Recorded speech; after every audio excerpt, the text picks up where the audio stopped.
মায়ের কথায় খারাপ লেগেছে বুঝতেই পারছি। আসলে কি বলতো, মা আমাকে সকালে শুভ্রাদের বাড়িতে যেতে বারণ করেছিল। শুভ্রার এই অস্বাভাবিক মৃত্যুর ব্যাপারে আমার কৌতূহল, তাতে মায়ের খুব আপত্তি, আসলে খুব অপছন্দ করছে ব্যাপারটা। বৌমনি, অপছন্দের কারণটাই আমি বুঝতে পারছি না। তুমি কি নিজের ইচ্ছে মতন কিচ্ছু করতে পারো না? ওদের এই কারণটা আমি একদম বুঝতে পারি না। এটা নিয়ে তো আমাদের আগেও কথা হয়েছে অরূপ। সংস্কার হলো অনেকটা অভ্যেসের মতন। এতদিনের বিশ্বাস, এতদিনের সংস্কার কি করে এত সহজে ভেঙে ফেলবেন বল? তার ছাপ একটু তো স্বভাবে পড়বেই না।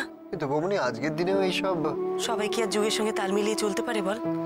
চেষ্টা করে, কিন্তু একটু সময় তো লাগবেই। তুই মায়ের উপর রাগ করিস না সোনা আমার। বেশ বলে দিলে একটা কথা বলো, আর সবকিছু খুব খুব ইজি, তাই না বৌমনি? না তো, একদম সোজা নয় তো। সেই জন্যই তো বলছি, এই নিমকিটা একটু খেয়ে দেখ না, এটা খেয়ে সবার মন ভালো হয়ে যাবে কিনা। খা খা খা খা, একটু খা, একটু খা, একটু